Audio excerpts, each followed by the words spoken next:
Enchei os corações dos vossos fiéis, e acendei neles o fogo do vosso amor. Enviai o vosso Espírito, e tudo será criado, e renovareis a face da terra. Oremos, ó Deus que instruíste os corações dos vossos fiéis, com a luz do Espírito Santo, fazei que conhecemos certamente todas as coisas, segundo o mesmo Espírito, e gozemos sempre das suas consolações. Por Cristo Senhor nosso. Amém.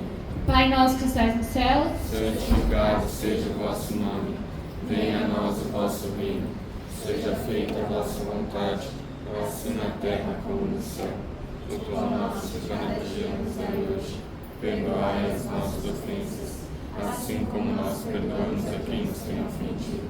E não nos deixeis cair em tentação, mas livrai-nos do mal. Amém. Agora fechem seus olhos.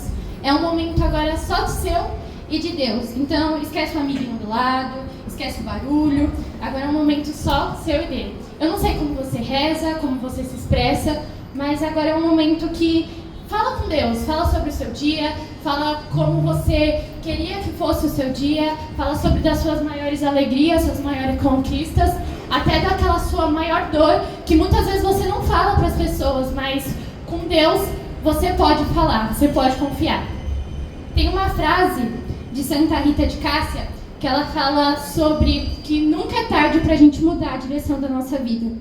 E realmente, mesmo com toda... que nunca é tarde para a gente mudar. E peça para Deus nesse momento que Ele te mostre esse caminho.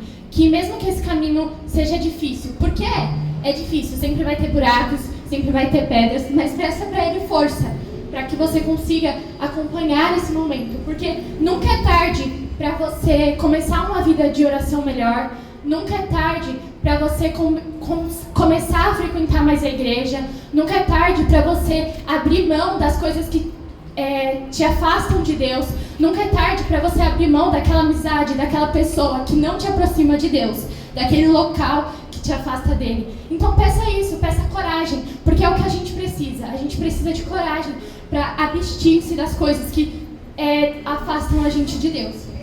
E muita gente, é comum que muitas vezes a gente tenha medo de falar com Deus, devido aos nossos pecados, devido aos nossos erros, mas a gente tem que lembrar que Deus é misericordioso, Deus é tão amoroso que Ele nunca vai largar a nossa mão. O André falou numa aula do ano passado que Deus estende a mão pra gente e Ele quer que a gente segure a mão dele de volta.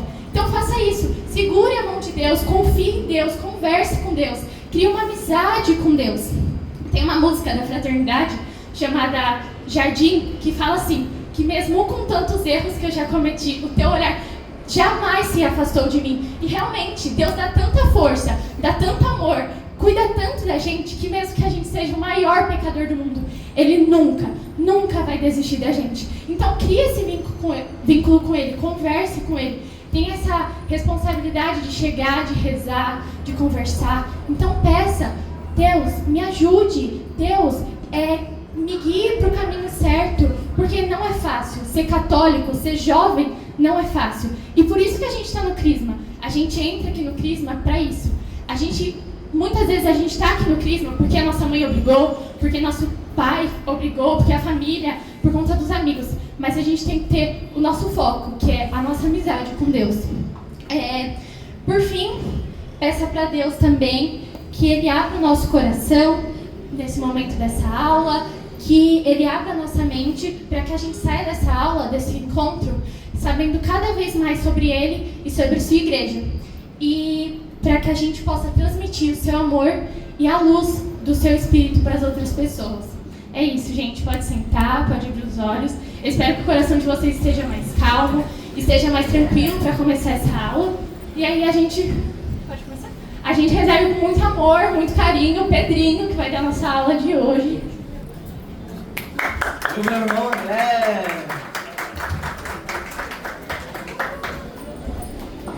E aí, gente, tudo bem? Como é que vocês estão? Bem? Mal, mais ou menos? Essa semana foi boa? Cansativa, né? Volta às aulas, né? Ainda estamos se acostumando. Mas tá indo tudo certo, né? Por enquanto. Boa.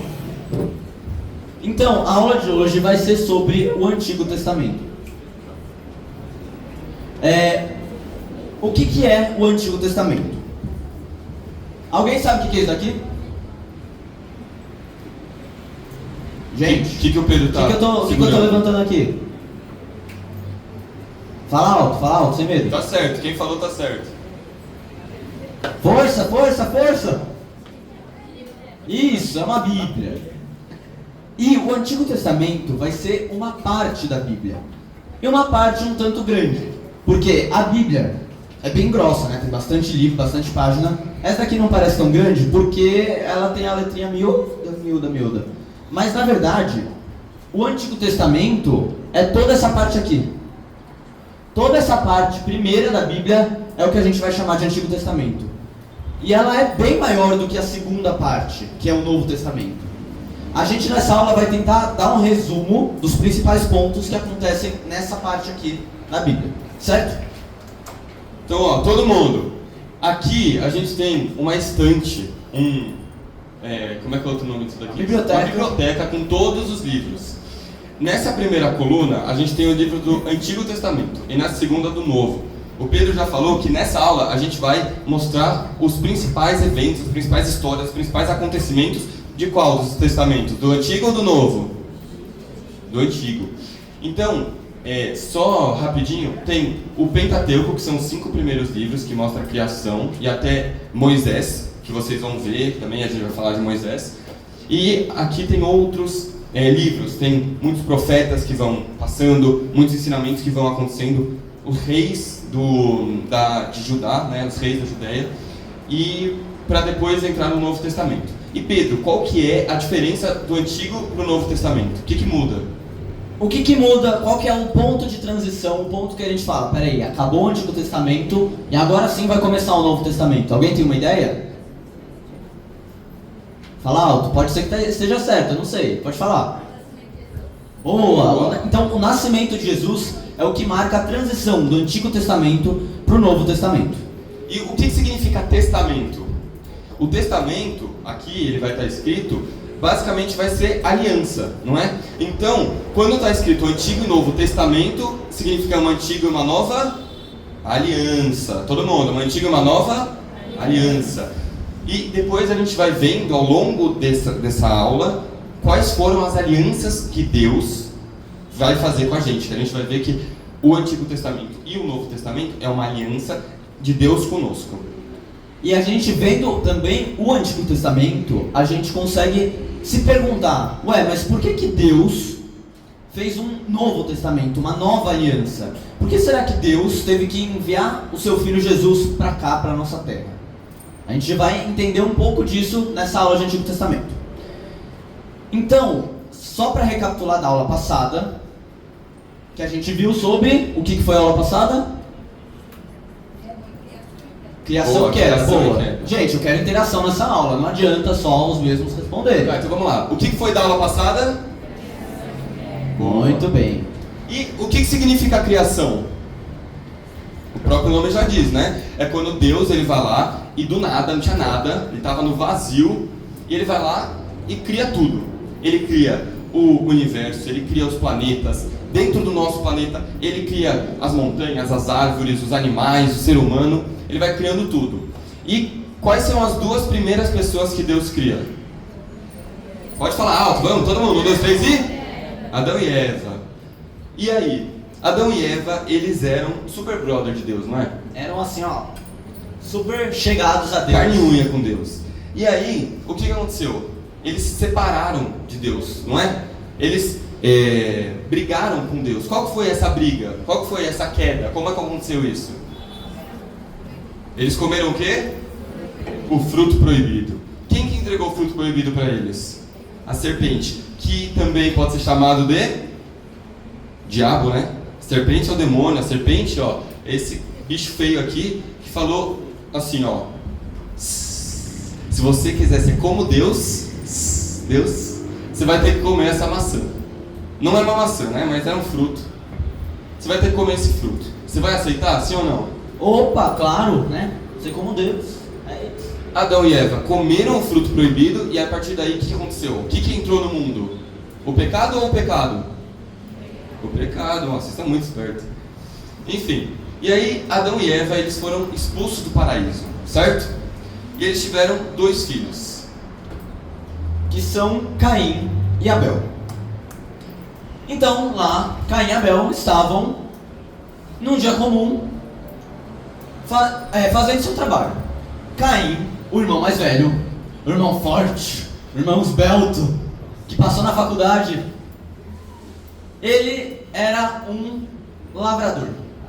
É o típico cowboy, né? É o agroboy. É o agroboy. O cara lá tinha as fazendas dele, as terras dele, plantava um monte de mandioca, milho, soja, Plantava um monte de coisa. plantação dele.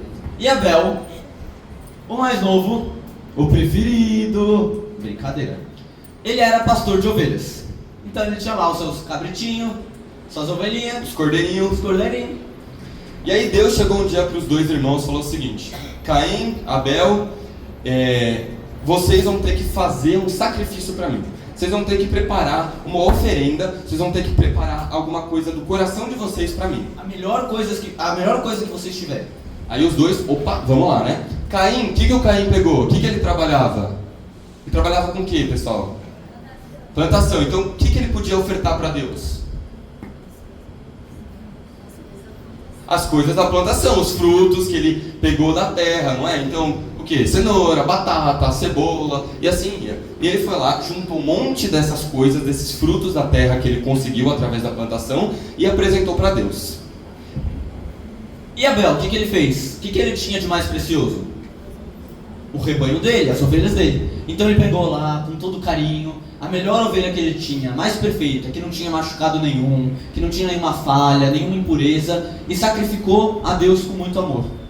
Só que aí que tá, Abel fez essa oferenda com muito amor, fez essa oferta, pegou a melhor ovelha que ele tinha. Mas e Caim? Caim pegou o melhor que ele tinha? Sim ou não? Quem acha que Caim separou a melhor plantação que ele tinha para entregar para Deus? Quem não acha? Quem acha que ele separou o resto? Que ele ficou com o melhor para ele e entregou mais ou menos para Deus? Levanta a mão. Mas levanta alto, vamos lá. Olha, todo mundo que levantou a mão na segunda opção acertou. Por quê? Porque Caim, ele não ofereceu o que ele tinha de melhor. Ele falou, o que tiver de melhor da terra, sabe aquela batata que você come domingo à tarde, sabe? Aquilo vai ficar pra mim, entendeu? Pra Deus vai ficar o resto, vai ficar aquela rúcula, vai ficar o chuchu que não tem gosto, entendeu? E aí, Deus se agradou mais com qual oferta? Com a de Caim, que separou o melhor, ou a de Abel, que separou o resto? Eu falei ao contrário, né? A de Abel, que separou o melhor, ou a de Caim, que separou o resto? De Abel. Ó, era só pra ver se estavam espertos. E aí Abel ficou muito feliz, que Deus gostou da oferta dele, mas Caim começou a sentir uma raiva. Como assim? Deus preferiu a oferta do meu irmão do que a minha? E começou a resmungar, até que ele teve a seguinte ideia, uma maravilhosa ideia que todo jovem não, desculpa, mas aquela ideia de jirico, sabe? Aquela ideia besta. Aquela ideia assim, vou matar meu irmão? Tipo isso, só que não é figurativamente, é literalmente. Literalmente, ele foi lá, ele chegou pro Abel e falou assim, e aí Abel, como é que você tá? Vamos dar uma passeadinha ali, vamos ver o bosque, né? Vamos ver o campo. Se afastou de Adão e Eva, que eram os pais dele, né? Se afastaram. Quando Abel menos estava esperando, Caim foi lá e deu uma bicuda, pegou uma pedra, tacou na cabeça e o Abel morreu. Ele matou o irmão dele. E aí a gente consegue ter uma ideia de como o pecado realmente ingressou na humanidade. Porque o que começou com a desobediência de Adão e Eva, agora virou um assassinato, um homicídio entre irmãos. É abominável isso, né? E a gente consegue ver como que é horrível esse pecado que entrou na humanidade. E logo na primeira geração, né, quer dizer, na segunda geração dos humanos, olha o que já acontece. Um irmão matando o outro, que é da mesma família, eles viveram por muitos anos juntos, eles tinham o pecado, eles não estavam no paraíso, mas eles não era para se matar, não era assim que Deus planejou as coisas, não era assim que era para acontecer. E aí o que aconteceu? Depois desse primeiro assassinato, as coisas foram melhorando ou piorando? Melhorando ou piorando, gente? Piorando. Tá piorando nisso. E piorou muito. Tinha roubo, tinha o que mais? Tinha assassinato, tinha corrupção, o que mais que tinha de pecado? Tinha de tudo, vocês nem imaginam, porque a humanidade foi se multiplicando, só que foi pecando num nível que Deus falou, peraí, não foi isso que eu planejei para a humanidade, chega, já está muito ruim, tá? A humanidade já passou dos limites. Não era o plano que eu tinha. Qual que era o plano original de Deus pra gente? Qual que era? Fala alto aí. Viver no paraíso. Então, bate no peito e fala assim, o plano original pra gente era viver no paraíso. O plano original pra gente era viver no paraíso. Só que aí, Adão e Eva cagaram, né? Eles foram lá e fizeram coisa que não devia ter feito. E a partir de Adão e Eva, Caim e Abel e todos os outros, a coisa foi virando uma bola de neve. O pecado foi atraindo pecado, que foi atraindo outro pecado, foi crescendo aquela coisa. Vocês conseguem visualizar o quão pior estava isso daqui? E Deus, o que Deus falou?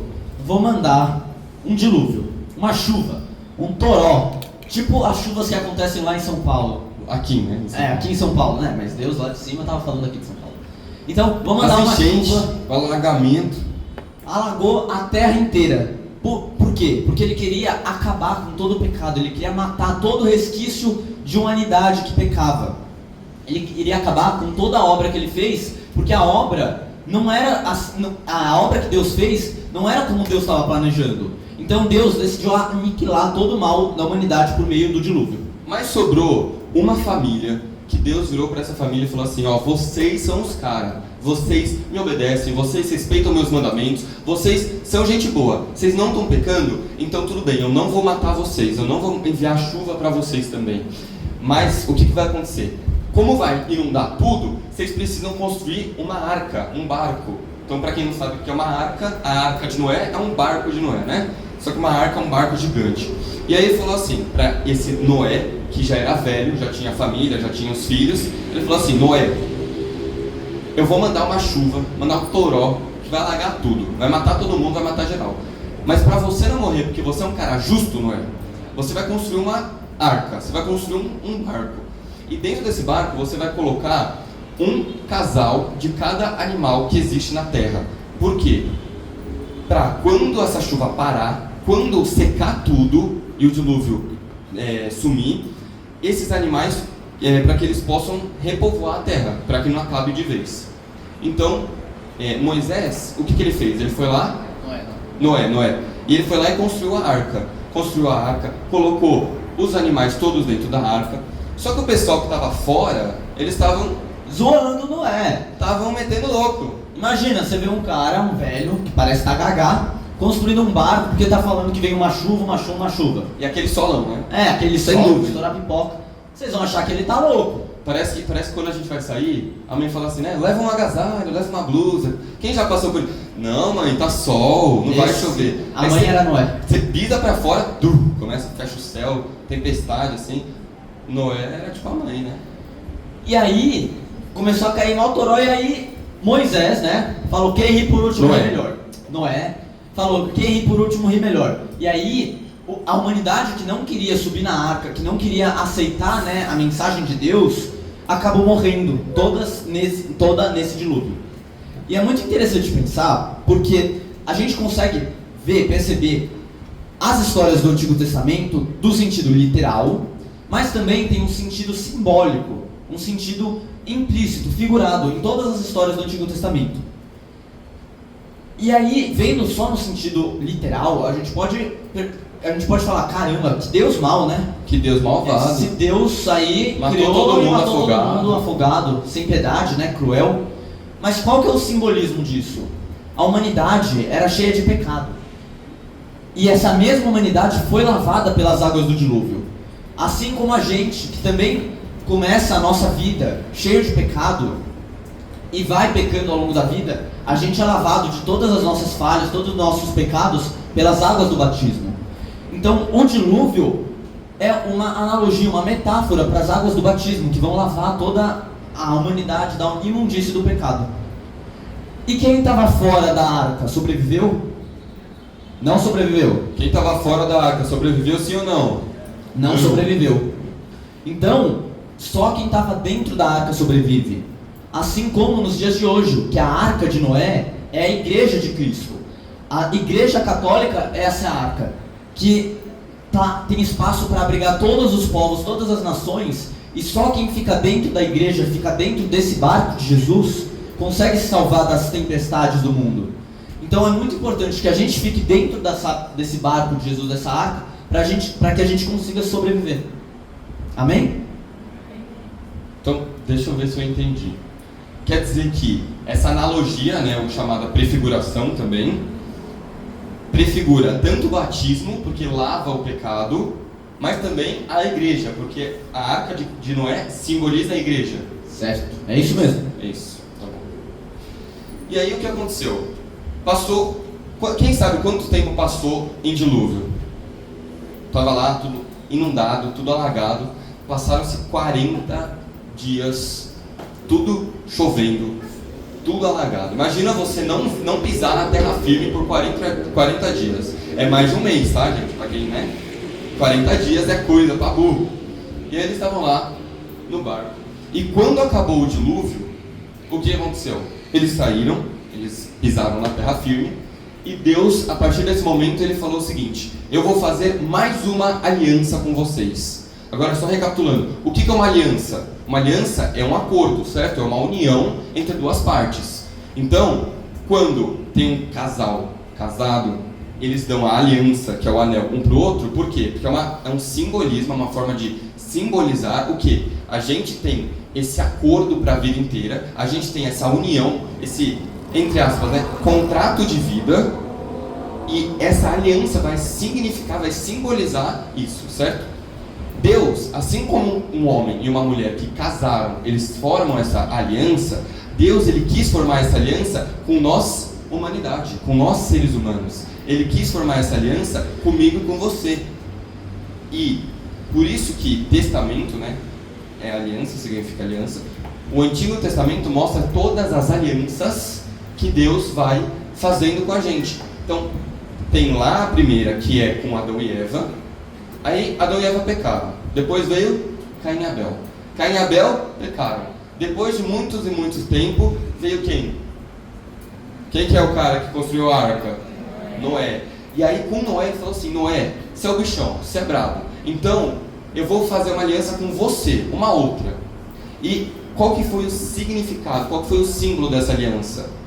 Quando acabou o dilúvio, no céu apareceu um arco-íris.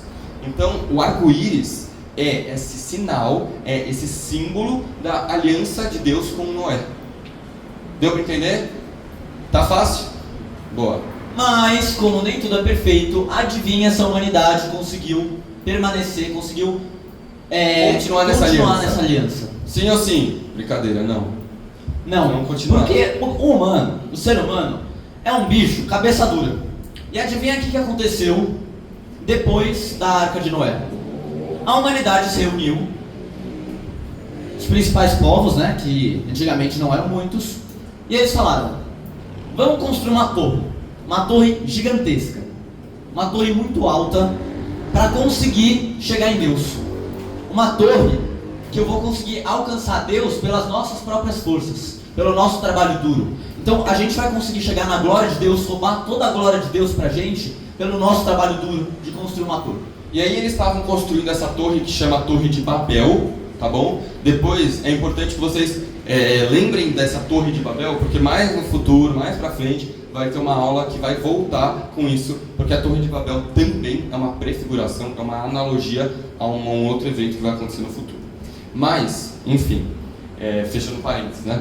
Eles construíram essa Torre de Babel e eles falaram o seguinte: a gente vai, não importa, Deus está lá no alto, mas a gente vai ser tão bolado quanto Deus, porque a gente vai subir uma torre tão grande que até Deus vai ver lá de cima e a gente vai ficar no lugar de Deus, né? Vai pegar o trono de Deus. Deus olhou, ele se agradou ou não com isso? Não. E o que Deus fez, Pedro? Ele, em vez de mandar outro dilúvio, ele confundiu a língua dos povos da humanidade. Então, estava todo mundo falando a mesma língua, todo mundo se entendendo, até que do nada, um cara começou a falar inglês, e outro começou a falar italiano, e outro começou a falar francês, outro espanhol, outro russo, outro japonês, outro mandarim, e aí ninguém mais se entendeu, ninguém mais conseguiu compreender. Obviamente que não foram essas línguas que eu falei, né? Mas eles começaram, as línguas foram confundidas. E cada um tinha um dialeto próprio e ninguém conseguia se entender.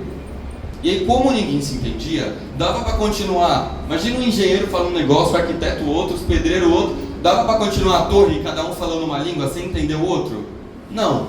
Aí eles tiveram que destruir, eles tiveram que parar no meio. Porque Deus, ele foi tão esperto que ele falou o seguinte: eu não vou precisar mandar um outro dilúvio, eu não vou precisar mandar outra coisa para acabar com isso. Basta fazer... Basta fazer o quê? Basta simplesmente a gente confundir as línguas. Então, estava todo mundo falando lá a língua que era deles. Vamos confundir. Um deixa falando uma coisa, outro outra, e ninguém sabia mais o que estava falando. E aí tiveram que destruir essa torre de Babel.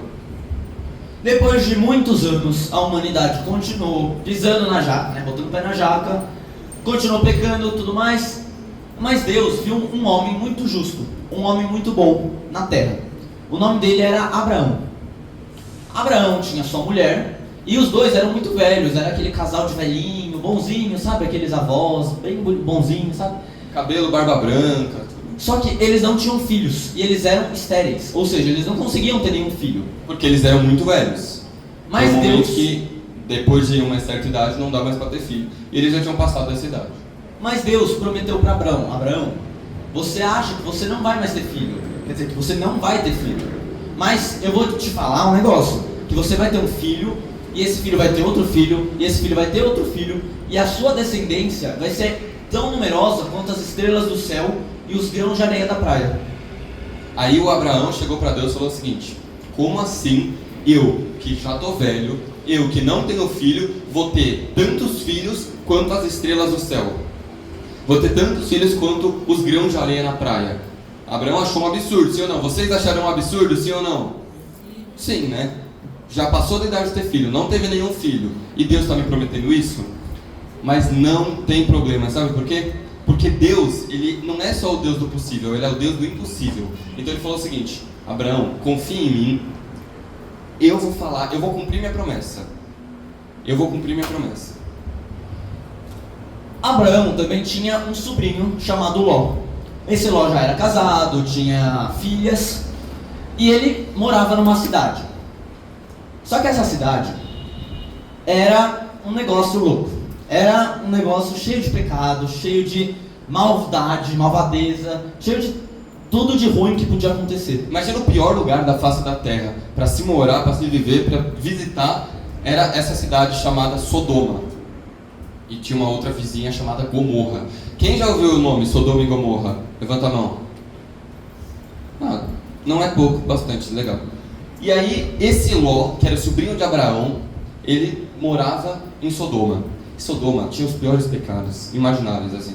É um negócio bizarro, absurdo. E aí, Deus falou o seguinte: a humanidade zoou de novo, fez pecado de novo, cagou de novo, não tem mais o que fazer. Então, o que eu vou fazer? Eu vou mandar uma chuva de fogo e de meteoro para acabar com essa cidade. Por quê? Porque é a mesma questão lá do dilúvio. Ah, mas Deus é malvado, Deus matou todo mundo. Não é por isso. A gente tem que entender que, assim como o dilúvio ele prefigura o batismo, que a gente morre para a vida velha, para nascer para a vida sem pecado, aqui acontece a mesma coisa praticamente. E aí, um pouquinho antes de Deus mandar essa chuva de meteoro, ele estava falando com Abraão. Então, você vai ser Abraão. E Abraão, meio desesperado já, porque o sobrinho dele morava naquela cidade, começou a pedir para Deus, assim: Ô Deus, eu sei que você quer destruir essa cidade, mas vamos fazer o seguinte: se de todos os moradores, se de todos os habitantes, você encontrar 100 pessoas justas, 100 pessoas boas, que te seguem, que são tementes a ti, você salva essa cidade, por favor? E aí Deus pensou e falou: poxa, Abraão, eu até salvaria a cidade se eu encontrasse 100 justos. Mas Deus encontrou 100 justos naquela cidade? Não encontrou 100 justos naquela cidade. E aí Abraão de novo perguntou: eu não vou desistir, Deus. Se você encontrar, beleza, 100 não tem, mas 50 justos. Se tivesse 50 pessoas boas, você poupa a cidade? Você deixa de destruir a cidade? E aí Deus falou o quê? Se tivesse 50 justos, eu salvaria a cidade. Mas tinha 50 justos? Não. E aí Abraão continuou mais uma vez: e se tiver só 30 justos, você salva a cidade? Deus falou, eu salvo a cidade se tivesse 30 justos, mas não tem. E 10 justos? Não tem. 5? Não tem. Ou seja, a cidade tinha 5 pessoas que prestavam, entendeu? Era a pior cidade que existia realmente, porque, né? E aí o que aconteceu? Abraão, ele foi insistindo, mas foi insistindo tanto, mas mesmo assim, depois de tanto insistir, depois de falar, mas se tiver só 5 pessoas justas, 5 pessoas do bem, você não salva. Deus falou, eu até salvaria, mas não tem. E como não tem, ele acabou tendo que enviar a chuva de fogo, a chuva de meteoro. Mas o Ló, que era sobrinho do Abraão, ele era uma boa pessoa, certo? Então, aí o que Deus falou? Olha, eu vou salvar a família de Ló, porque eles são boas pessoas, mas eles vão ter que me obedecer, porque eu vou enviar um anjo lá para eles, para tirar os caras da cidade. Então ouve aí meu capanga. Aí tinha todas aquelas vielas, aquelas ruínas lá, porque era uma cidade antiga. E aí o anjo chegou na casa do Ló, bateu na porta e falou assim, Ló, a cidade vai pro saco, me segue, vamos lá. O anjo lá com o espadona assim, ele pegou e ia matando todo mundo, porque muitos queriam impedir, né, eles de fugirem. E aí eles iam nas vielas, no estreito, lá numa rua, numa outra, assim. E aí o anjo chegou e falou assim, agora a gente vai sair da cidade, mas não pode olhar para trás. Se a gente estiver saindo e vocês olharem para trás, o bicho vai pegar. Uma regra, uma coisa que o anjo pediu para não fazer. Adivinha, vocês têm uma chance para adivinhar. Alguém olhou para trás, sim ou não? Sim. Por quê? Porque o ser humano é um bicho tonto. Cabeça dura. Cabeça dura. Foi a mesma coisa que aconteceu com Adão e Eva. Adão e Eva, Deus falou assim, você pode fazer o que quiser, só não pode comer da árvore. E os caras foram aonde? Na árvore. Aí o anjo chegou e falou assim, você pode fazer qualquer coisa, menos olhar para trás. Os caras fizeram o quê? Olharam para trás. Olharam pra trás. E aí eles correndo, a cidade tudo já pegando fogo assim. A mulher de Ló olhou para trás e virou uma estátua de sal. E morreu, obviamente. E O que isso significa? Deus, ele é mau porque falou assim, ah não, você olhou para trás, então agora eu vou te transformar em uma pilha de sal. É isso, sim ou não? Não. Então o Pedro presta atenção no que o Pedro vai falar, porque vai abrir a mente de vocês. O olhar para trás, nesse sentido, significa ter um arrependimento de abandonar a vida velha. Sodoma e Gomorra eram cidades da nossa vida velha. E quando Deus salva a gente da destruição do pecado, é pra gente seguir reto, fugir daquela vida antiga, fugir da situação de pecado. Mas quem olha para trás é aquela pessoa que acabou se arrependendo, é aquela pessoa que falou, putz, eu não devia ter deixado minha vida velha. É aquela pessoa que ainda tem aquela saudade da vida de pecados.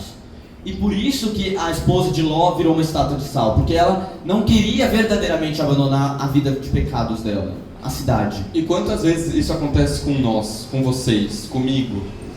Então, fechem os olhos rapidinho. Eu vou... vamos imaginar, você está com aquele seu maior pecado, seja não ir na missa, seja curtir, sei lá, bebedeira, quando você começa a pegar muita gente, você vai pra festa, ou um pecado mais de boa, que enfim, qualquer pecado, preguiça, ou quando você explode muito rápido de raiva, você tem esse pecado, e aí você fala assim, não, agora eu vou me confessar, agora eu vou mudar de vida, e aí vai lá, você tá no confessionário e é como se você estivesse olhando para trás, olhando para a cidade do pecado, olhando para a cidade Sodoma e Gomorra, olhando para tudo isso, e você fala assim, eu quero mudar de vida, mas ao mesmo tempo sinto saudade desse meu pecado, eu sinto um arrependimento de ter saído. Deus, ele está falando desde o Antigo Testamento, não faz isso, porque você vai se dar mal. Não faz isso, porque senão, nesse caso, a moça virou uma pilha de sal, mas senão você vai para o inferno, que é muito pior do que virar uma pilha de sal. A gente não pode ter o apego no nosso pecado. Assim como o Ló e a família dele não eram para ter o apego a essa cidade de pecado. Vocês estão entendendo a gravidade que é isso? De olhar para trás, olhar para a vida velha com essa saudade, com essa nostalgia no olhar? Então, fiquem pensando nisso. Se você tiver aquele pecado seu, aquele pecado de estimação, abandona esse pecado, não fica olhando para trás, não fica querendo voltar, porque você vai se dar mal. A gente vai se dar mal se continuar assim. Então vamos continuar. O tempo passou, Abraão teve o seu filho prometido por Deus. Deus não descumpriu a promessa dele. Deus fez o que ele tinha prometido. E esse filho chamava Isaac. Então o tempo foi passando, Isaac já criança, um pouquinho mais velho, assim, uns 10, 11 anos. Foi quando Deus, Abraão estava conversando, estava rezando, e Deus falou para Abraão: Abraão, eu quero que você me faça um sacrifício. Abraão falou assim: qualquer coisa por você, Deus, eu faço tudo. Qual que é o sacrifício que eu tenho que fazer? E aí Deus falou: eu quero que você sacrifique o seu filho para mim. E nessa hora Abraão, ele se desmontou. Ele falou assim: imagina um cara, mais de, 80 anos, ele já era muito velho, ele conseguiu ter um filho, um milagre. Tão sonhado filho. Tão sonhado. E eu gosto de imaginar que Abraão era aquele pai super carinhoso, que gosta do abraço, do chamego, sabe? E aí, ensinou o filho a andar de bicicleta. Ensinou o filho a jogar bola, não sei o quê. E aí Deus ele fala o seguinte: sabe esse filho que você gosta tanto? Então, eu quero que você entregue pra mim. Meu Deus do céu. Deus é do mal falando isso? Sim ou não? Quem que acha estranho Deus dar um filho e depois pedir, 10 anos depois pedir esse filho de volta? Levanta a mão. Eu acho estranho, eu acho super estranho isso. Não tem medo não, pode levantar a mão. Imagina, Deus sonhou com um negócio seu, você está pedindo para Deus, Deus te dá esse sonho, essa graça, esse presente, esse dom, não sei o que você está precisando, e aí Deus fala o seguinte: tá vendo isso daqui que é o mais precioso para você? Me devolve, eu quero de volta. Por quê? Porque era o bem mais precioso de Abraão. Assim como ele pediu para Caim o bem mais precioso que ele tinha, assim como ele pediu para Abel o bem mais precioso que ele tinha, ele está pedindo agora para Abraão: entrega o que você tem de mais valioso para mim, porque eu quero saber se você realmente me ama, a ponto de entregar o seu próprio filho. Deus ele fez uma prova, um teste para Abraão. Sabe aquela prova de fogo? Ele falou o seguinte: Abraão, se você me ama de verdade, você vai sacrificar o seu filho tão amado e tão prometido por mim. E Abraão, ele vai sacrificar o filho, sim ou não? Sim ou não, gente? Sim. Por quê? Porque por mais que Abraão ame o filho, quem Abraão ama mais? Deus. E assim a nossa vida tem que ser. Por mais que a gente ame nossa família, nossos amigos, nosso resultado de vida, nosso trabalho, seja lá o que for, a gente tem que amar mais a Deus, porque a gente não sabe os planos de Deus. A gente está com uma visão limitada. Deus ele tem todos os planos para nós. Então se ele está pedindo para você entregar um negócio, entrega, porque ele sabe o que é melhor. Assim como Abraão, ele pegou Isaac na mão, falou o seguinte: Isaac, vamos fazer um sacrifício? Vamos lá fazer um sacrifício? E aí ele pegou a lenha para queimar, para fazer o altar, para fazer a fogueira para o sacrifício, entregou para o Isaac. E o Isaac colocou aquela lenha, aquela madeira nas costas. E aí Abraão falou o seguinte: vamos subir um monte. E subiram um monte. No meio do caminho, o Isaac chegou para Abraão e falou o seguinte: ué, a gente tem a faca para sacrificar, a gente tem a lenha para montar o altar, mas o que a gente não tem é o sacrifício.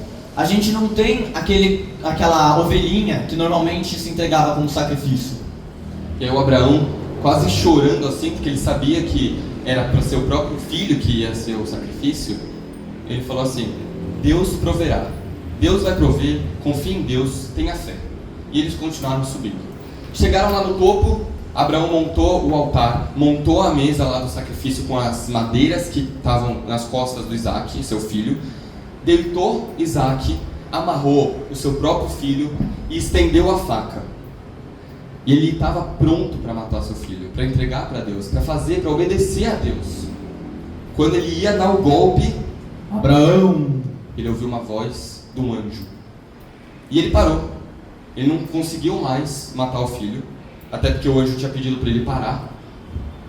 E o Isaac já todo chorando, todo cheio de agonia, eles viram preso numa moita, um chifre estava preso numa moita, um cabritinho.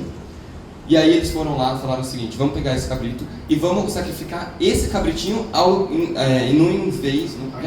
invés do Isaac. Porque Deus já tinha percebido que Abraão iria sacrificar o seu filho. Ele já tinha visto que Abraão era obediente a Deus, amava a Deus. Então ele falou: não precisa fazer mal para o seu filho. Eu sei que você me ama, não precisa fazer mal para ele. E quando Abraão falou, presta atenção aqui, quando o Isaac percebeu que não tinha cordeiro, o que ele falou para o Abraão?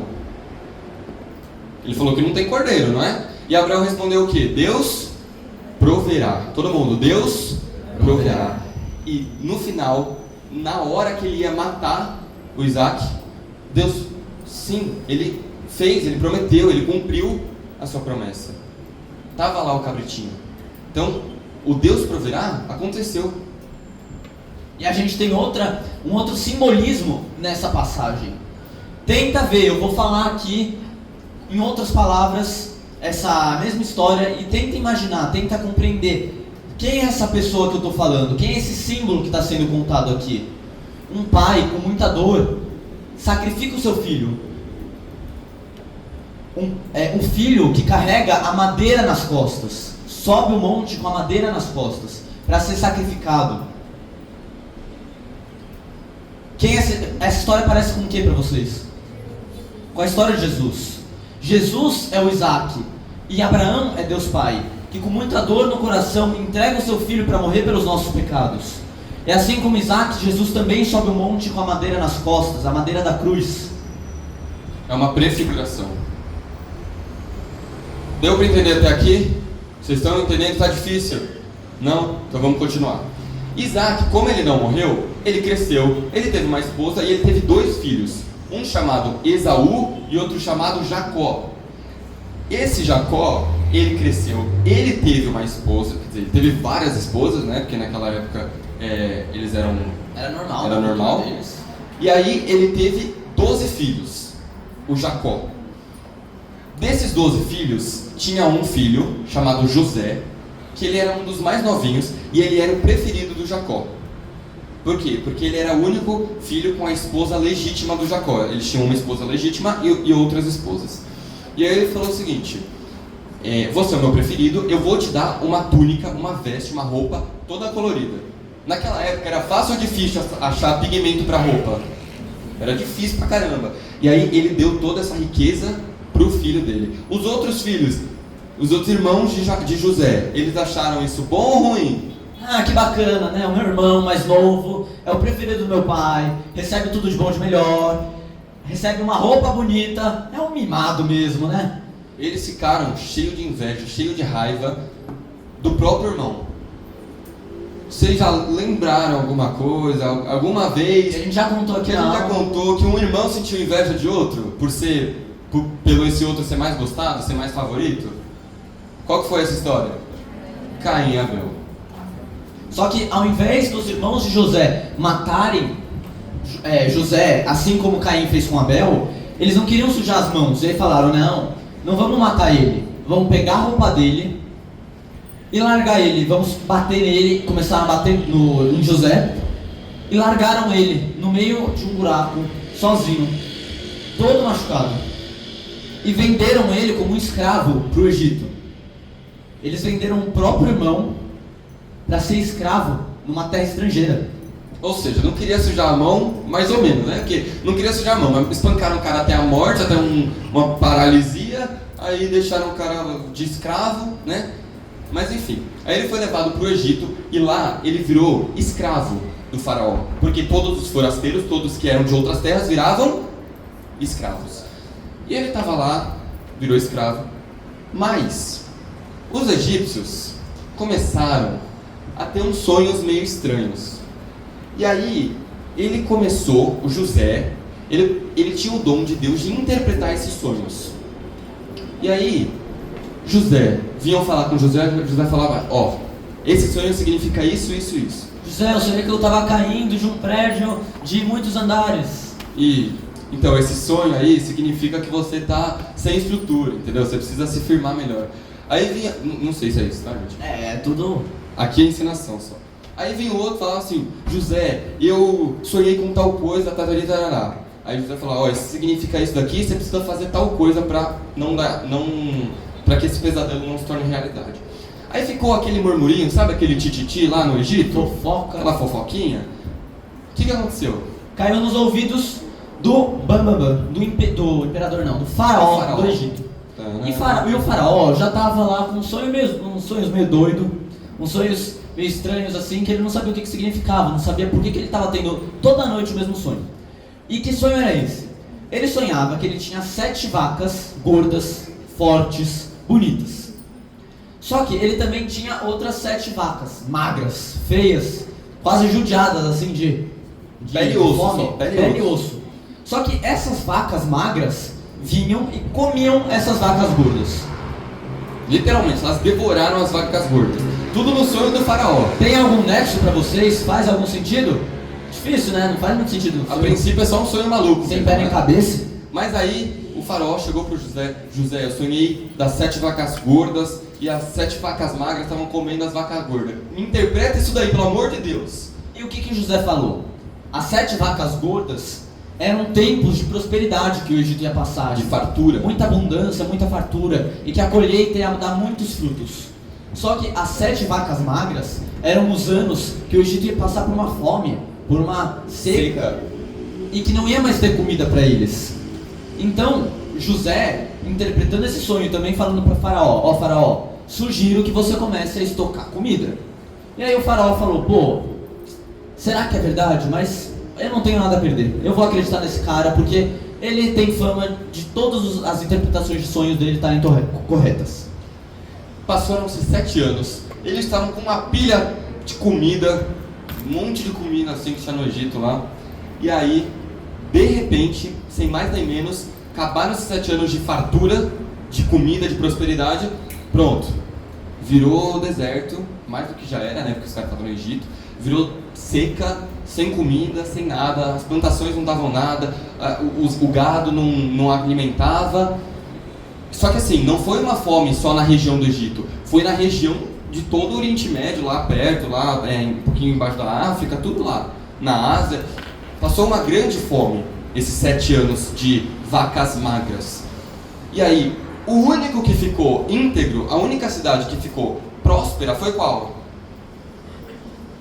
A que o José estava, o Egito. Por quê? Porque o José falou assim, ó, estoca comida, vai dar ruim. Então, o Egito tinha comida o suficiente para esses 7 anos. Só que quem não tinha comida? O resto? E aí, meu filho, o mundo dá voltas. Não, ele não dá volta. O mundo dá voltas, o que o mundo faz? O mundo capota. É Deus nos esfregando na cara e falou assim, ó, toma. Vocês vão ver agora um dos maiores casos de família. É um plot twist em cima do plot twist. O que aconteceu, Pedro? Chegaram então um grupo, 11 pessoas, 11 adultos, pro Egito pedindo comida. 11 adultos? História familiar. Isso eu já vi antes. Já vi antes. E José reconheceu esses 11 adultos. Quem eram esses 11? Os irmãos que estavam com o rabinho entre as pernas porque estavam passando fome e foram pro Egito. Só que os irmãos sabiam que aquele cara, José, que foi promovido para primeiro-ministro do Egito, todo rico, né, todo cheio de ouro, de paramento, eles reconheceram José? Não. Mas e José, reconheceu os irmãos? E aí o que aconteceu? O José, por causa desses sonhos, ele ficou muito amigo do faraó, né? Porque ele literalmente salvou o Egito da fome. E o faraó falou o seguinte, né? Eu vou te promover a príncipe, a primeiro-ministro, sei lá das quantas, um cargo boladão. E aí, os irmãos vieram, não reconheceram ele. Quando ele contou para os irmãos, olha, eu sou irmão de vocês que há X anos vocês me venderam como escravo, os irmãos já ficaram tipo, opa, ele vai lascar com nós. ele vai acabar com a nossa vida. Porque agora ele é rico, ele é poderoso, ele é amigo do faraó, e a gente espancou, tirou a roupa dele e vendeu ele para o Egito. Ou seja, a gente está lascado. E José, ele tinha a faca e o queijo na mão. Ele poderia fazer tanta coisa com esses irmãos maus. O que ele poderia fazer? Ele poderia se vingar, não poderia? Poderia matar eles, prender os caras, deixar de escravo. Poderia fazer um monte de coisa. Poderia falar, não vou vender comida pra vocês não, sai fora. Passa a fome aí, passa a fome aí. E o que José fez? Ele fez tudo isso de maldade? Ele se vingou dos irmãos, sim ou não? Ele ajudou os irmãos. E aí, quando ele falou, vamos irmãos, vem todo mundo, todo o povo judeu foi para o Egito, porque o Egito estava próspero, o Egito tinha comida. Afinal, o Egito era amigo agora dos judeus, né? Por causa de José. O que aconteceu? O tempo foi passando, José faleceu, o faraó faleceu, toda aquela primeira geração de judeus morreu também, e outro faraó tomou o poder. Só que esse outro faraó... Fala aí. Não, pode falar. Desculpa. Esse outro faraó, ele era amiguinho dos judeus? Ele tinha vivido tudo que o faraó antigo tinha visto? Não. Então ele falou o seguinte: você é judeu? Você está aqui na minha terra, comendo de graça, sem ser escravizado? Eu vou te escravizar. Você vai sofrer agora. Você está na minha terra, você está no meu território. O chicote vai estralar nas suas costas. E aí ele fez o quê? Ele pegou todos aqueles judeus e escravizou todo mundo. E os judeus passaram por um período de 400 anos sendo escravizados. 400 anos. Passou geração e passou outra geração. Várias gerações, várias pessoas judias, né, escravizadas pelos egípcios. Só que esse povo começou a crescer. Os judeus começaram a crescer no Egito.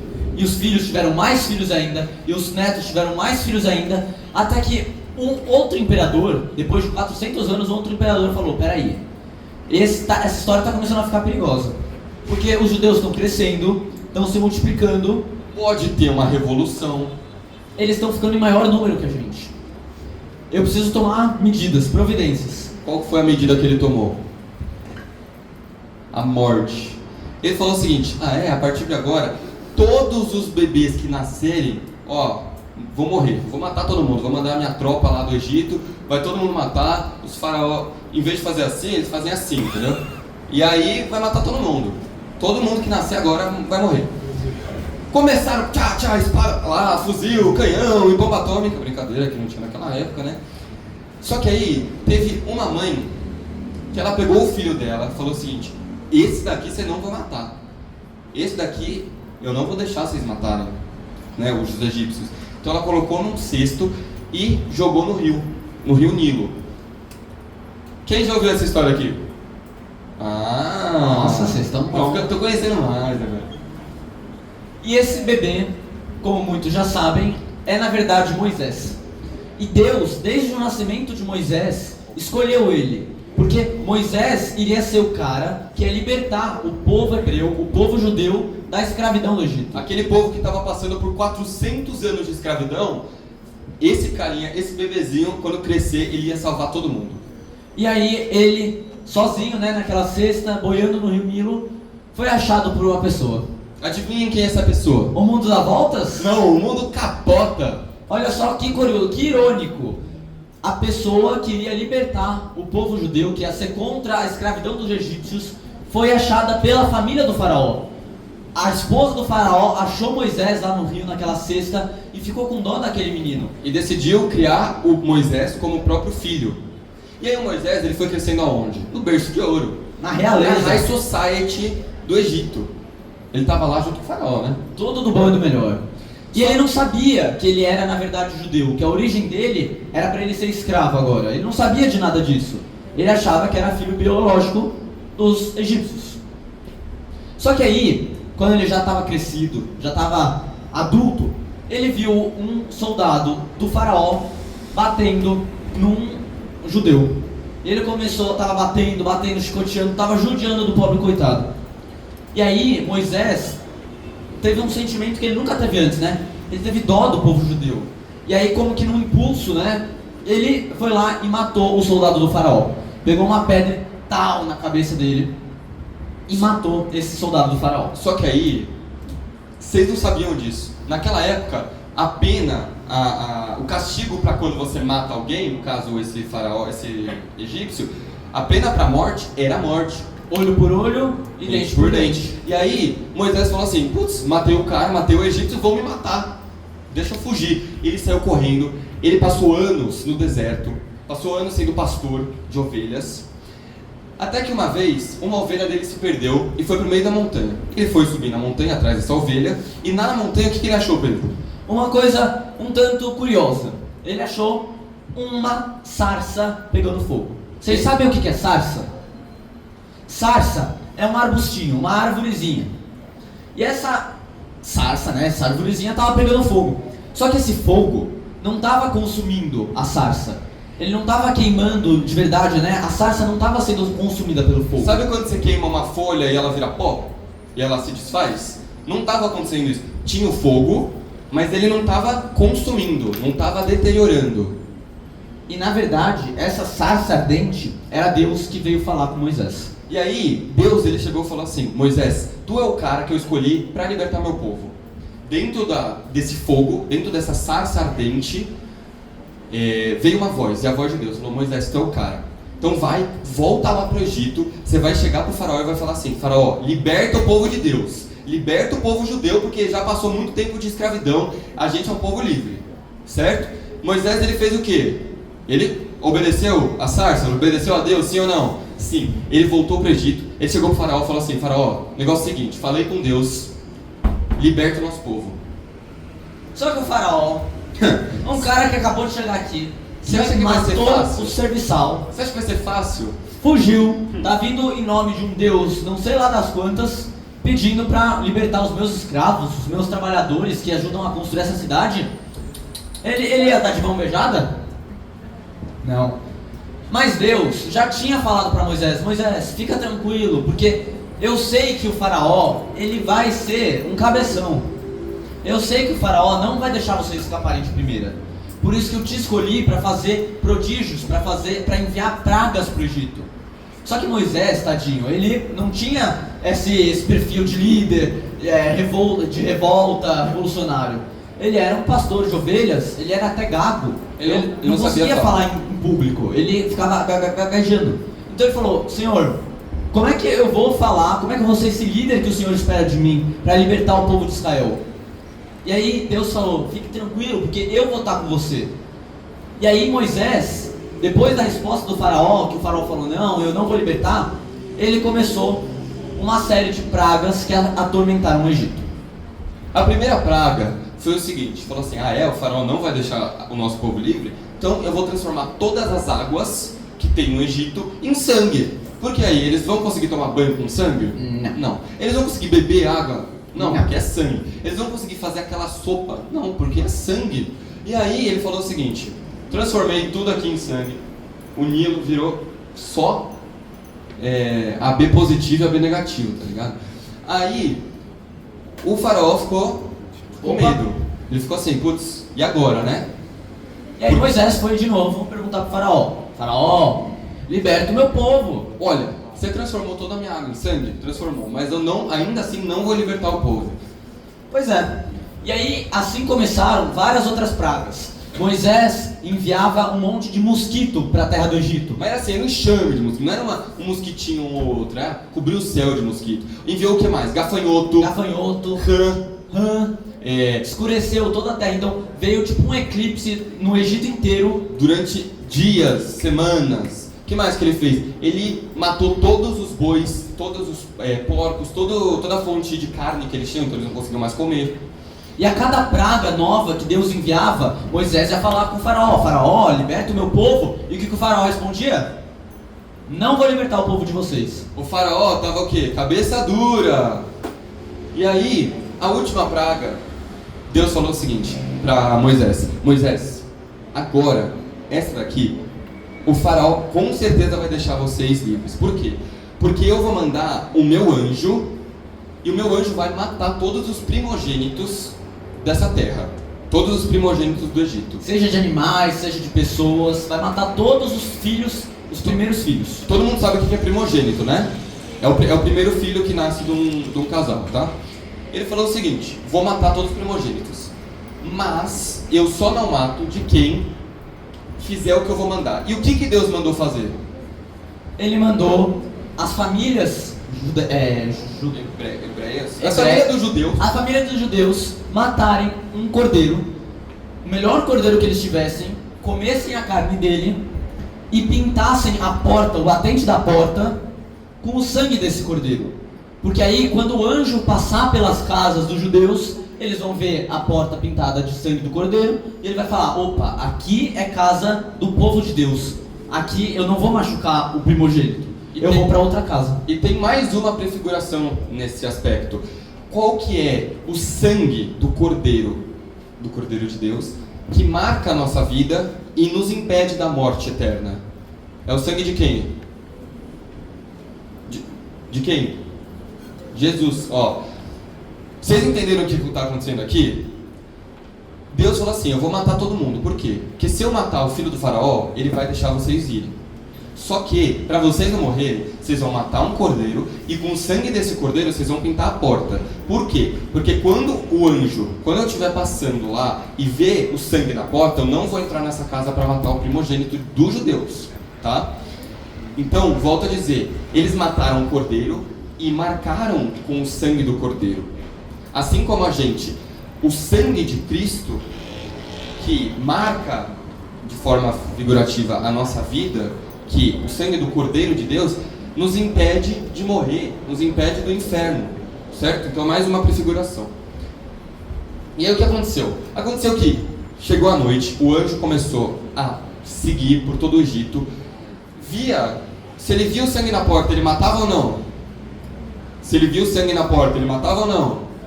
Não. Se ele não via, ele matava? Ele entrou na casa e matou todos os primogênitos dos egípcios. Inclusive o primogênito de quem? Do faraó. E aí o faraó, ele estava tão triste com essa situação que ele falou o seguinte: eu não aguento mais. Se eu não deixar vocês irem e vier mais uma praga, eu não vou mais aguentar. Então vão embora. Eu não Sai quero logo mais. da minha frente. Sai da minha frente, vai embora. Antes que eu mude de ideia. E aí o que aconteceu? O povo judeu pegou as coisas na pressa. Eles pegaram todas as malas, cordeiro, filho, tinha um monte de coisa para pegar. Eles pegaram tudo e foram pro deserto, vazaram. Rapidão. Eles sabiam para onde ir? Sim ou não? Eles tinham um destino final? Sim ou não? Eles tinham GPS? Não. Deus falou o seguinte: eu sei que você não sabe para onde você vai. Confia em mim que eu vou te guiar. É o Deus proverá. Fala de novo, Deus proverá. Deus proverá. Pode falar mais alto, Deus proverá. Deus proverá. Então eles foram sem saber o rumo, sem saber o caminho. E aí eles foram indo, caminhando, saíram do Egito, começaram a ir numa terra que não tinha nada, né? Era só deserto, até que eles chegaram na frente de um mar gigantesco, chamado Mar Vermelho. E aí eles meio tipo, ué, e aí Moisés, como é que tá indo? Vai guiar a gente ou não, tá? Aqui no mar, pra onde a gente vai? Aí já começou o murmurinho: ah, Deus falou que ia guiar, mas não guiou nada, né? Deixou a gente na beira do mar, como é que a gente vai atravessar esse mar? Só que o que aconteceu? O faraó, lá no Egito, falou: peraí, por que eu libertei esse povo aqui? Eles me fizeram sofrer e por isso eu dou a liberdade para eles? Não. E o faraó se arrependeu de ter libertado o povo de Israel. E aí ele começou a ir atrás deles. Mandou todas as tropas egípcias para capturar de novo, para matar todos os judeus e os que eles estiverem vivos trazer para virar escravo de novo. Então começou assim, todos os judeus aqui na frente do mar, e aí eles já estão vendo assim os egípcios vindo com os cavalos deles, tudo para matar todo mundo. E aí aquela cena de filme, né? O ápice, o clímax. O que a gente faz agora? O mar na frente, a gente não consegue passar, vai se afogar, ou os egípcios atrás, que vão voltar para escravizar a gente mais tempo? O que vai acontecer? Deus, ele chegou, falou: Moisés, coloca o seu cajado na água. Porque o Moisés, ele tinha a bengalinha dele, né? Ele tinha o cajado, que ele já era velho. Falou assim: Moisés, coloca o seu cajado na água. E aí, fez um milagre. Moisés levantou, colocou na água, a água se dividiu em duas paredes, praticamente. É que nem aqui está na imagem. E aí o povo judeu começou a atravessar, e eles não tiveram nem o pé molhado. A Sagrada Escritura, a Bíblia, vai falar o seguinte: que eles atravessaram a pé enxuto. Enxuto significa seco. Ou seja, que eles não molharam nem o dedinho do pé. Foi Deus provendo. Lembra? Deus proverá, Deus proverá. É isso que aconteceu. Estava numa situação sem volta, uma situação sem como transpassar. Deus falou o seguinte: simples, né? Deixa eu abrir o mar aqui para eles passarem. Todo mundo passou. Os egípcios estavam vindo logo atrás de cavalo. Chegaram no meio do mar. Aí Deus virou pro Moisés e falou o quê? Moisés, bota de novo seu cajado na água, porque aí eu vou fechar as águas do Mar Vermelho. E aí Moisés colocou de novo o cajado na água do mar, e o mar que antes estava aberto, ele voltou ao normal. E assim todos os egípcios se afogaram. A Bíblia vai falar que nenhum dos egípcios escapou desse afogamento. Isso mostra mais uma vez o quê? O poder de Deus. Que Deus está sempre com a gente nessa aliança. Essa é uma nova aliança que Ele está fazendo com Moisés. Então vamos continuar. Eles passaram o Mar Vermelho e continuaram por quantos anos no deserto, Pedrinho? 40 anos. Olha aqui o número 40 de novo. 40 dias de dilúvio, 40 anos no deserto. Vocês vão ver, a gente vai falar mais pra frente, quando, entre aspas, concluir essa história de Moisés, o significado dela toda, o significado desse número 40. tá? E aí o que aconteceu? Eles passaram 40 anos no sol do deserto. E eles tinham o pão, né? Deus ele mandava pão, fazia chover pão para eles comerem. Que esse pão vai ser a prefiguração da Eucaristia, tá bom? Vai mandar o pão para eles comerem. Só que mesmo assim, o povo, se você estiver lá, você vai, como é que é a palavra? Você vai se contentar com o que você tem? Não, porque o ser humano é um negócio difícil. Então eles estavam falando assim, não somos mais escravos, que legal. Mas agora a gente está no deserto, Morrendo de fome.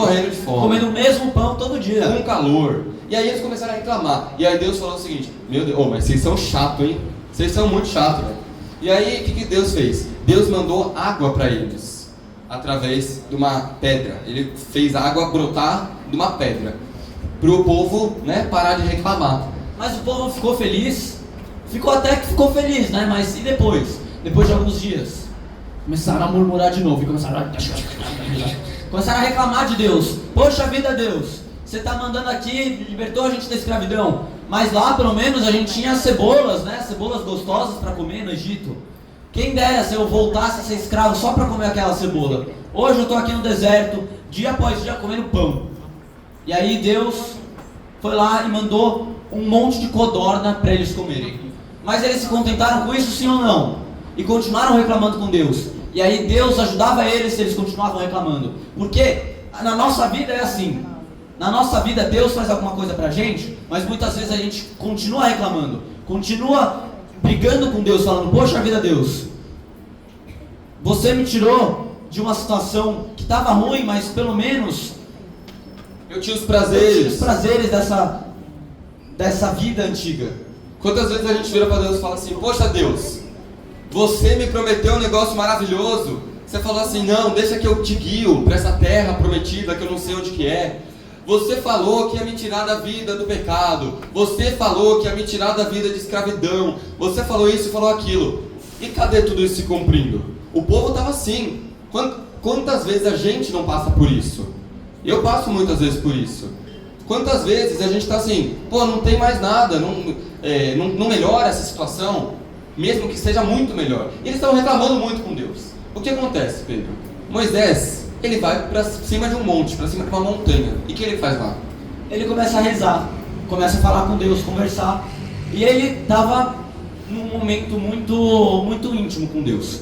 Até que Deus enviou 2 tábuas da lei, que a gente vai chamar de 10 mandamentos. Então Deus vai escrever nessas tábuas os 10 mandamentos, que a gente depois vai ter uma aula certinho sobre isso.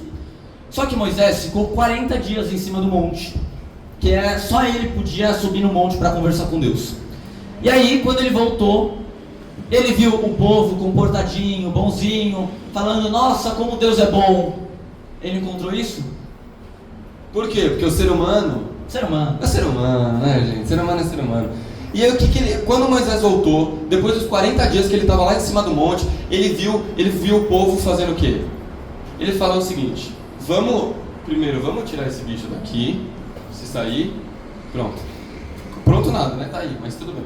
Ele viu o povo juntando um monte de pedaços de ouro, brinco, colar, pulseira, um monte de coisa aí, e aí eles derreteram todo esse ouro e fizeram um bezerro, um ídolo. Isso, pronto. Voltou. E aí, eles estavam o quê? Adorando esse ídolo. Eles estavam assim, ó, ídolo, você é nosso Deus verdadeiro, porque o Deus que é Deus mesmo, prometeu um negócio e a gente está agora no deserto. Então eles estavam tentando adorar um bicho de ouro, porque eles pensavam que ia ser melhor, porque eles pensavam que Deus tinha abandonado eles. Quando Moisés, né? Quando Moisés viu isso, ele desceu do monte, ele viu o pessoal adorando um bezerro de ouro, ele ficou possesso, ficou pé da vida.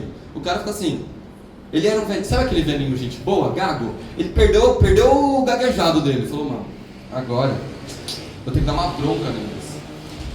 E o que aconteceu? O choque que ele tomou foi tanto que as tábuas da lei que ele estava segurando, novinhas. Deus tinha acabado de entregar, acabado de escrever, ele deixou cair e quebrou as tábuas da lei.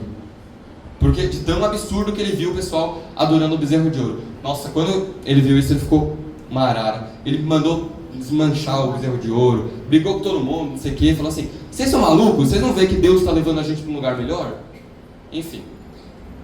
Vamos pular isso aqui, vai dar tempo. Aí eles chegaram. Fala isso. Tá bom. Então, depois desses 40 anos no deserto, Moisés acabou morrendo. E quem liderou eles rumo à terra prometida foi um cara chamado Josué. E aí eles começaram a enfrentar um monte de cidade para conquistar essa terra que foi prometida por Deus. E aí eles batalharam com várias cidades. E conseguiram ganhar todas, porque Deus estava com eles. Até que eles se instalaram nessa terra prometida que hoje é Israel. Essa aqui é a história do cerco de Jericó. Não vai dar tempo de contar agora, mas se vocês quiserem, depois, lê na Bíblia, porque... Não tem tempo. Porque é uma história muito interessante, tá? Vale a pena ver. Então, eles se instalaram... Tá bom. Fala rapidinho. Tá bom. Então, o que aconteceu? Jericó era uma cidade murada. Então tinha muros gigantescos em volta da cidade. E aí os judeus pensando, como é que a gente vai passar para invadir essa cidade? Eles Só uma coisa, precisaram... Jericó era a terra prometida de Deus. Só que a terra não estava lá, né? Bonitinha, sem ninguém guardando. Porque se era uma terra boa, prometida por Deus, tinha gente já usando antes deles, porque é uma terra boa. Então, eles tinham que batalhar e lutar por essa terra.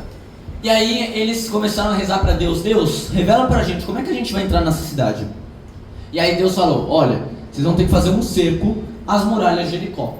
E fazer, tipo, uma marcha e dar 7 voltas... Não, 7 voltas? Vocês vão ter que dar 7 voltas em volta da cidade de Jericó e depois tocar uma trombeta. E aí, beleza, né? Não entendi muito o porquê, mas vamos obedecer. E eles começaram a fazer esse cerco à cidade de Jericó. E caminharam, até que no final da 7ª volta, eles tocaram todo mundo a trombeta e a muralha inteira caiu. E aí, quando caiu, eles invadiram Jericó, falaram assim, essa terra é nossa porque Deus separou ela para nós. E aí começou uma batalha, bim, espada para lá, canhão, bomba atômica para lá de novo. E aí eles conseguiram Jericó. E se instalaram na terra prometida.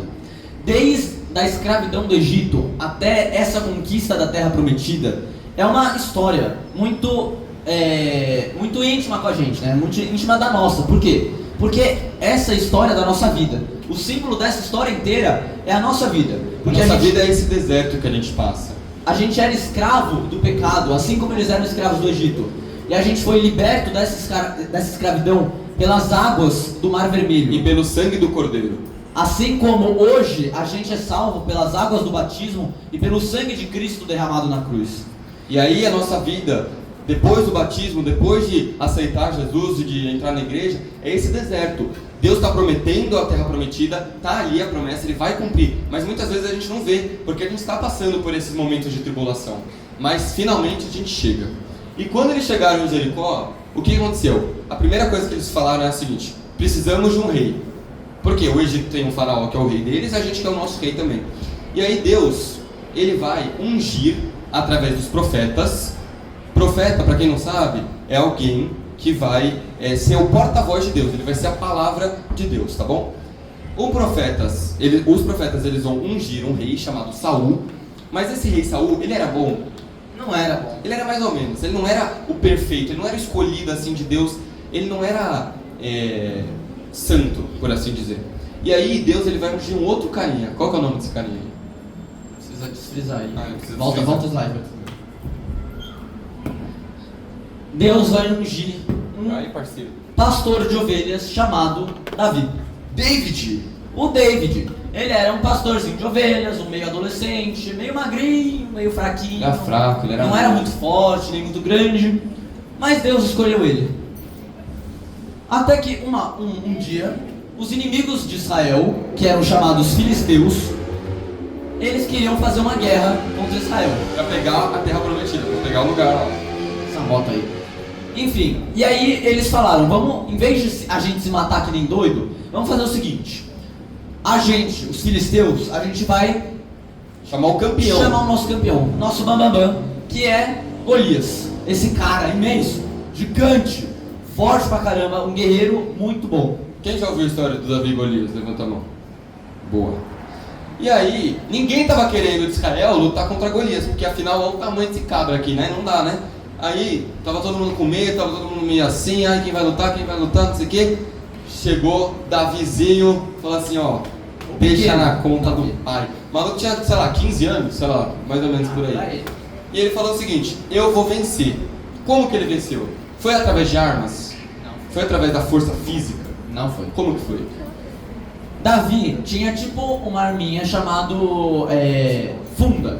Era um estilingue. Tipo um estilingue da época, só que ele pegava a funda, que era tipo um estilingue, botava uma pedra nela, girava e jogava essa pedra. Ele usava muito isso no seu cotidiano de pastor. E aí ele se ofereceu, eu vou lutar contra esse cara, porque eu sei que Deus não vai me abandonar. Deus está comigo e pela força de Deus, pela graça de Deus, eu vou derrotar esse gigante. Deus proverá. Deus proverá. E aí, Golias, né, e todos os outros filisteus começaram a dar risada daquele moleque, né? Imagina um cara grandão indo lutar com um pirralho, magricelo, de tudo. E aí, Davi não se deixou abalar por isso. Ele pegou uma das pedras que ele achou no chão, girou, jogou essa pedra na testa de Golias. E a pedra encravou na testa de Golias e só com esse golpe Golias morreu. Golias morreu na hora. Caiu no chão. duro no chão. Morreu. Depois disso, o povo chegou e falou assim, esse Davizinho, esse cara aí que era novo, que não tinha força física, venceu Golias, significa que ele é o escolhido de Deus. E aí o povo começou a falar, Davi, você tem que virar rei, cara. E aí foram todo mundo à loucura, né? Foi aquela coisa lá. Davi foi ungido rei e virou o mais conhecido rei Davi, que é o rei mais importante dos judeus. Certo? Ele também é uma prefiguração de Jesus. Então ele também representa Jesus em alguns episódios da vida dele. E ele é o rei mais importante de todo Israel. Por isso que Jesus muitas vezes é chamado de filho de Davi. Porque Davi, além de tudo, ele era uma pessoa muito boa. Certo que no final da vida ele foi meio talarico, né? Mas, enfim, ele roubou a mulher do melhor amigo dele. Mas, né, antes disso daí, ele foi uma boa pessoa, né? E Deus, ele se orgulhava muito com Davi, porque Davi sempre fazia a vontade de Deus. Então ele foi o rei mais importante. Então, quem já ouviu no Evangelho, o padre lendo lá no ambão, falando assim, Jesus, filho de Davi, tenha piedade de mim, Jesus, descendente de Davi, alguma coisa assim, é porque Davi foi o melhor rei, foi o rei mais temente a Deus, tá? E aí tempo vai, tempo vem, passaram reis, Deus começou a instituir alguns profetas que começaram a profetizar, né, que ia vir um certo Messias, um certo Cristo que ia libertar o povo de Israel. E eles começaram a falar essas coisas, começaram a falar. Só que teve um momento em que chegou um império e começou a escravizar de novo o povo judeu. E esse império era o Império Assírio. Então foram lá, né? O que aconteceu? Os judeus, eles estavam bem tranquilos. O Egito foi lá e fez o quê? Escravizou eles. Calma, mas tá tudo bem. Sabe por que tá tudo bem? Porque uma hora a gente vai ser libertado. O Messias vai vir e vai libertar a gente, não é? Com certeza. Quando eles foram libertados, veio que povo? Os assírios. Então, contem comigo. Egito, segundo, os assírios. Os assírios foram lá e escravizaram Israel. Mas tudo bem, Tudo bem. Por que tá tudo bem, gente? Porque o Messias vai vir. O Messias vai vir. E ele vai libertar o nosso povo. Só que aí, depois dos assírios, eles ficaram livres, sim ou não? Não, porque o povo judeu sofreu muito nessa terra. Então depois dos assírios veio o cativeiro da Babilônia. Então os babilônicos, eles vieram e deixaram os judeus em paz? Não, eles escravizaram os judeus. Então contem comigo, Egito, assírios e Babilônia. Mas tem motivo para se preocupar? Não precisa se preocupar. Por que não precisa se preocupar? Porque o Messias virá, não é não? Ele virá. Só que depois do cativeiro da Babilônia, teve os persas. Então o Império Persa veio e, de novo, escravizou os judeus. Então, Egito, assírios, Babilônia, Persa. Mas tem problema? Não tem problema. Por que não tem problema? Porque o Messias vai vir e vai libertar o nosso povo. Só que além dos persas, quem acha que acabou? Levanta a mão. Não acabou, porque veio a Macedônia ainda. E aí depois da Macedônia, depois do Egito, dos assírios, da Babilônia, dos persas, da Macedônia, eles ficaram livres, certo? Certo. Tem motivo de preocupação? Não tem. Por quê? Porque o Messias vai vir. Só que aí veio um outro povo, pequenininho, fraquinho. O Seleucida. Seleucida? Nossa, eu nem lembrava Os dele. Seleucidas. Eles vieram e dominaram Israel de novo, velho. E aí, mano, imagina lá. Você é um povo judeu. Você tá lá, fala assim: o Messias vai vir, o Messias é o Cristo, é o Filho de Deus que vai me salvar. Só que assim, toda vez que agora chega, agora Jesus vem, agora o Messias vai vir, vem o império e domina eles. Então vamos lá: Egito, Assírios, Babilônia, Pérsia, Macedônia, Seleucida. Tem problema? Não tem problema. Por que não tem problema? Porque o Messias vai vir. Então não precisa se preocupar. A gente já foi dominado por 8 territórios diferentes, sim, mas não tem problema, porque o Messias vai vir. E agora sim, chegou um povo, Um povinho, que eu ia falar antes, uma mas ralé. uma galera assim não muito poderosa, que era Roma. Os romanos, povo pequenininho, império pequeno, que colonizaram, né, escravizaram os judeus. Então, teve Egito, teve Assírio, Babilônico, Persa, Macedônio, Seleucida e Romano. Foi muita gente impedindo os judeus de praticarem a fé. Foi muita gente impedindo os judeus da liberdade. Então assim, tem problema, Pedro? Não tem problema. Por que não tem problema? Porque Deus já tinha prometido que ia vir um Messias salvar. Só que todas essas escravidões, todas essas conquistas de outros impérios fizeram com que os judeus pensassem que a escravidão que o Messias ia libertar ia ser uma escravidão material, uma escravidão de Roma. Mas, na verdade, Deus não vai enviar Jesus para libertar a gente da escravidão de Roma. Mas qual escravidão que Ele vai libertar a gente? A escravidão do pecado. Os judeus, ao longo desses séculos que eles foram colonizados, né, escravizados por todos esses povos, começaram a pensar que Jesus, que o Messias, ia vir para ser um revolucionário, que ia pegar uma espada, ia vir no cavalo dele. Eles estavam pensando que Jesus ia ser o Messias para libertar o material, para libertar da opressão. Um líder político, né? Mas na verdade, Jesus não é assim. Jesus não veio para libertar a gente da escravidão material, mas sim da escravidão do pecado, que essa sim dura mais do que todos esses outros impérios que a gente falou. Mas já deu para ver o quanto o povo judeu sofreu, certo?